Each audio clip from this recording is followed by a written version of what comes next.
Tengir деген Кудай деген эле сөз. Теңир жалгасын, теңирин берсин деген адамдар аттары бар. Теңирчимин дегенде Кудайчымын, Кудайдын жолундагымын деген ниетти коюңа алсаң эч кандай проблема жок. Ана жанагы теңирчимин деп жүргөн жанагы бетин дараталганды билбегендерди максат кылып ошолордон мунун десең, эгер чын ниеттен айтсаң, анда ошолордон болуп каласың, кайра келим айтып иманга келиш керек. Тамашалап айткан болсоң, кайра тамашалап айттым деп тооба кылып алсаң, ордуна келе берет. Интернетте теңирчилер исламды, пайгамбарыбызды сөгүп жатышат. Биз да өздөрүнө жараша аларды сөккөн болсок, эртең кыямат аларга соопторубузду берип калбайбызбы? Пайгамбарыбыз айтат: Аллахты сөктүрүңөр келеби дейт. Жок дейбиз. Бирөөнүн Кудайын сөк, сенин Кудайыңды сөкөт. Пайгамбарды сөктүрүңөр келеби? Бирөөнүн пайгамбары, сенин пайгамбарыңды сөкөт деген сөз да. Атаңарды сөкпөгөй. Ким атасын сөкөт? Бирөөнүн атасын сөксөң, сен атаңа сөкөт. Атаңа десең, алда атаңа дейт да. Апаңа десең, апаңа дейт. Чоңа десең, чоң атаңа дейт. Ошон үчүн кереги жок. Биз даават кылышыбыз керек. Кыргызчылык дегенге ишенүүгө болобу дейт. Кыргызчылык дегенде азыр биздикилер көз ачыкты түшүнүп алды да. Эртең алаканын карап айтып берет, күрсүгүнү күйгө тиесин, анан жолуң ачылат деп, өзү жолу жабык отурат көрүнгөндөн тыйын тилеп. Анан бирөөнүн жолун ачып берет имиш.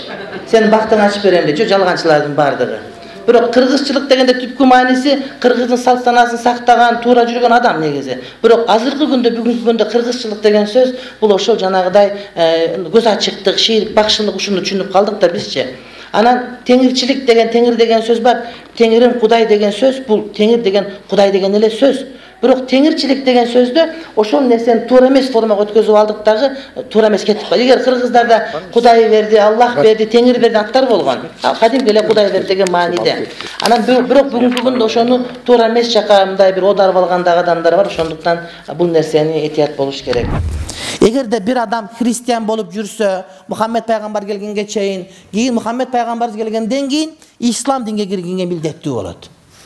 Бирөө жөөт дининде жүргөн болсо, ислам келгенден кийин мусулман болуусу милдеттүү болот. Ошондой эле кимдир бирөөлөр теңирчи болуп жүргөн болсо, ислам дин келгенден кийин исламга кирүүгө милдеттүү болот. Азыр кээ бирлер айтышат, кыргыздын мурдагы дини теңирчилик дейт. Ошого кайтып барышыбыз керек. Туура шаман болгон, бакшы болгон. Бакшынын кандай экенин көргүңөр келсе, Садык Шернияз тарткан Курманжанды көрсөңөр, жанагы боз үйдү тегерен урулуп бакшы урулуп аткан.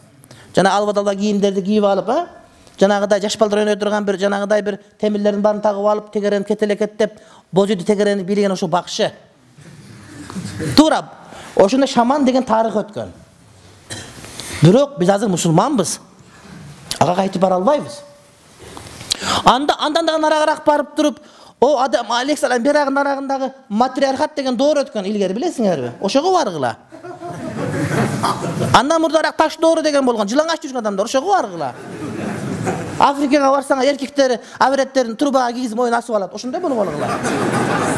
Ырас тарыхка кайтып бара турган болсок.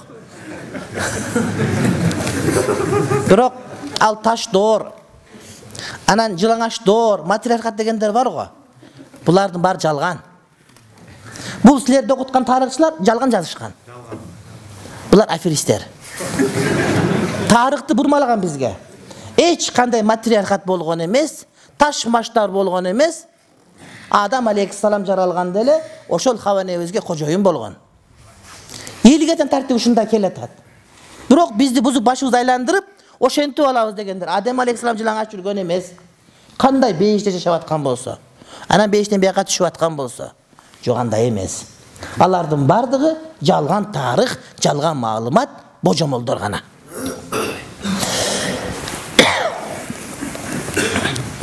Ошон үчүн бирөө айтса, туура шаман болгонбуз, бирөө азыр алхамдулилла мусулманбыз, биз арка жолго барбайбыз, биз динибизди кармайбыз деп айтабыз.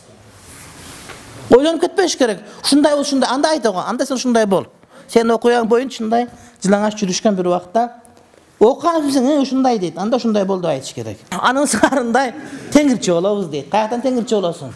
Сен ошо мусулман болгон үчүн ушинтип мечит толуп отурабыз кыргыздарын. Эгер биз мусулман болбосок, жок болгон болот элек.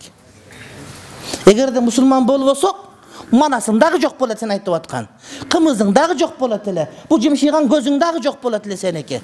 Жүрөт элең Иван Петрович болуп аякта. Ошо мусулман болуп калып, исламдын фазилети бар болгон үчүн сен кыргыз болуп сакталып атасың. Сенин тилиң сакталып атат. Жандай эмеспи? Мына ошондой. Дагы мусулманчылыкка сүйлөгүсү келет. Эгер ошондой биз мусулман болбосок, мындай мамлекетибиз болбойт эле биздики. Жүрөт эле Хакасияда. Улуттук университет деген болбойт эле, кыргыз филология деген болбойт эле. Динибизди эми ошентип чанып атышат. Булар көрө албай атышат. Демек, акыйкат кез акыйкатка кириш керек экен мынакей. Ата-бабабыз рахмат биз ата-бабабызга. Мусулманчылыкка кирип калышкан. Алхамдулилла. Сахаба пайгамбарыбыз менен бир жака кетип баратат Хунейн согушунда.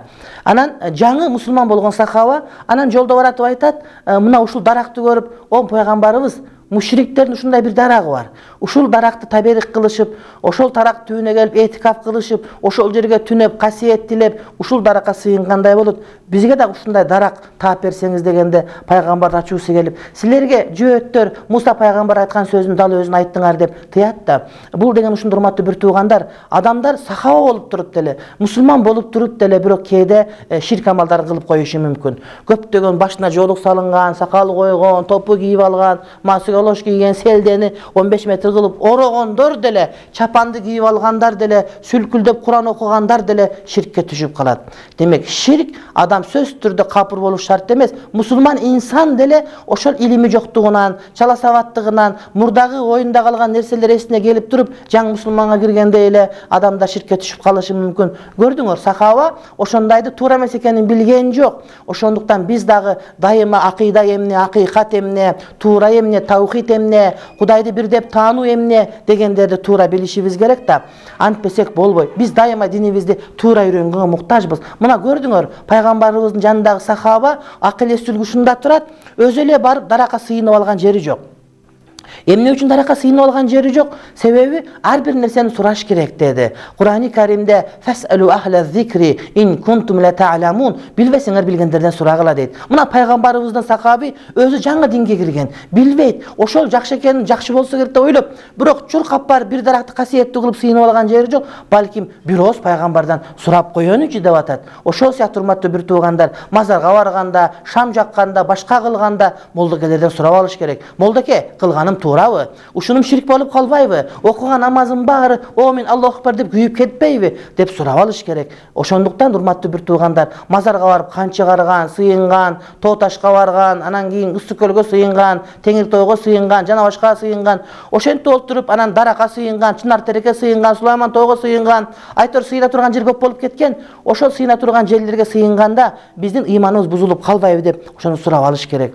Азыр өздөрүнчө орду ачып, анан мазарды кыдырып, анан көрүнгөн жерди кыдырып, даватка чыгып жүргөн даватчыларыбыз бар. Ошол мазарга барган. Туура бир мазарга айыгып кеткендей болуп көрүнөт. Бирок эртең зыяны көбүрөөк болуп калат. Мазарга барсак айыгып кеттик деп коет. Кудайым сенин ыйманыңы сынап бергени. Кана, ыйманы бар бекен? 10 жылдан бери даватка чыгат. Атасы мазарга барса, мазардан айыгып кеткен болсо, ошол ыйманын бузуп мазарга ишенип кетер бекен? Жок бекен деп сенин ыйманыңа сыноо берет. Анан сен, ой, атам мазарга барды, айыгып кетти. Анда ошол мазарга барса жакшы болот экен. Ал туура эмес сөз. Бул жашоонун бардыгы сыноо сага. Туулгандан өлгөнгө чейин, туулдуң калдың балага деген сөз, ошол туулдуң калдың сыноого деген сөз болот. Сага берилген сыноо. Сага жамандык берет, жакшылык берет, алдайт. Сага эртең бирөө келип тыйын берип эле, "Ме, ушундай десе айта бересиңби? Сен анда сойкудан айлаң жок болуп калды проституткалардан. Сага тыйын берсе эле барып көрүнгөн жерин кармата бергидей." Ошондуктан урматтуу бир туугандар, мазарга сыйынгандар, башкалар жакшы болуп кетиши мүмкүн, айыгып кетиши мүмкүн, башка болушу мүмкүн. Ушулардын бардыгы Кудайдын бизге берген сыноосу болот. Тиет болуп өтүшүбүз урматтуу бир туугандар. Көрдүңөр, мусулман болуп туруп ширкке түшүп калайын деп атат. Ошондуктан Кудайдан башка касиеттүү нерсе жок урматтуу бир тууганым.